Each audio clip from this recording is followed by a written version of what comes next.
അർജുൻ അശോകനും സംഗീത അഭിനയം നല്ല പടമായിരുന്നു. നല്ല സിനിമയായിരുന്നു. നല്ല പടമായിരുന്നു. പടം കൊള്ളാം ബ്രോ, കൊള്ളാം. ഇത് പറയാൻ നല്ലൊരു ഇൻവെസ്റ്റിഗേഷൻ പടം. സൂപ്പർ. കുട്ടികളെ ഫാമിലി ആയിട്ടൊക്കെ കാണാൻ പറ്റിയ പടം. നല്ല ഫിലിമായിരുന്നു. ബോറടിപ്പിക്കുന്നില്ല, ഇൻവെസ്റ്റിഗേഷൻ ആണ്. അപ്പൊ ആ ഒരു ഫ്ലോയിൽ തന്നെ കൊണ്ടുപോകുന്നുണ്ട് ഓഡിയൻസ്. ഒരു ക്രൈം ത്രില്ലറായിട്ട് അങ്ങ് കൊണ്ടുപോകുന്നുണ്ട്. ലാസ്റ്റ് ഭാഗത്തേക്ക് ഒരു ട്വിസ്റ്റ് ആണ്. അധികം വലിപ്പിച്ച് നീട്ടാത്ത സെക്കൻഡ് ഹാഫ് ഒക്കെ നന്നായി പോകും. നല്ല സിനിമ. അശോകനും സംഗീത അഭിനയം ശൈലി കുറവ് നന്നായി വിളിച്ചിട്ടുണ്ട്. നല്ല പടം. സൂപ്പർ. നല്ല പടമായിരുന്നു. പടത്തിന്റെ കഥയും അതിന്റെ അഭിനയവും ആ അന്വേഷിച്ച രീതിയൊക്കെ ഇഷ്ടപ്പെട്ടു. ഒറിജിനൽ സംഭവമുള്ളത് അതിലും അത് ശരിയായി വരും. പിന്നെ നല്ല ഇൻവെസ്റ്റിഗേഷൻ. നല്ല പടം. നല്ല പടമായിരുന്നു. സൂപ്പർ പടം. ആ പടത്തിന് വേറെയില്ല. കൊള്ളാം, കുഴപ്പമില്ല. ചെറിയ ഇതിലാണെങ്കിൽ നല്ല പടം. നന്നായിട്ട് ചെയ്തിട്ടുണ്ട്. നന്നായിട്ട് പറയുന്നു. എന്തായാലും നന്നായി ചെയ്തിട്ടുണ്ട്. നല്ലതാണ്. സൈജു കുറുപ്പ് നല്ലതാണ്. പിന്നെ ത്രില്ലർ മാത്രമല്ല, കുറച്ച് ഡ്രാമയും കൂടെ ഉള്ള കണ്ടിരിക്കുക. നല്ല അൺടൈം വാച്ച്.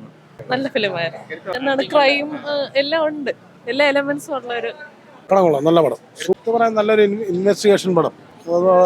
നല്ലൊരു ഒരു മിനിറ്റ് പോലും എൻഗേജഡ് ഒന്നും ഇല്ലാതെ നല്ല രീതിയിൽ കൊണ്ടുവരും. സൂപ്പർ. കുഴപ്പമില്ല, കണ്ടുകൊണ്ടിരിക്കാൻ ബോറടിയില്ല. കൊള്ളാം ചേട്ടാ. നല്ല പടം. നല്ല പടം കൊള്ളാം ബ്രോ, കൊള്ളാം. അത് തന്നെ കൊള്ളാം. നല്ല പടം. നല്ല സിനിമയായിരുന്നു. കണ്ടിരിക്കാൻ പറ്റുന്ന ഒന്നുമില്ല. നല്ലൊരു ക്യാരക്ടർ എടുത്തു പറയുന്ന ഒരു സിനിമ. നല്ല അഭിനയമായിരുന്നു. കൊള്ളായിരുന്നു. എന്നുവെച്ചാ ബോറടിപ്പിക്കുന്നില്ല, ഇൻവെസ്റ്റിഗേഷൻ ആണ്. അപ്പൊ ആ ഒരു ഫ്ലോയിൽ തന്നെ കൊണ്ടുപോകുന്നുണ്ട് ഓഡിയൻസ്. ഇല്ല, അങ്ങനെ ഒരു ലെവലിലേക്ക് എത്തിയിട്ടില്ല. ജനറലി കുറച്ചുകൂടെ സിമ്പിൾ പടമാണ്. നമ്മൾ ജനറലി കാണാത്തൊരു സ്റ്റോറി ലൈൻ വരുന്നുണ്ട്. കുട്ടികളെ ഫാമിലി ആയിട്ടൊക്കെ കാണാൻ പറ്റിയ പടം.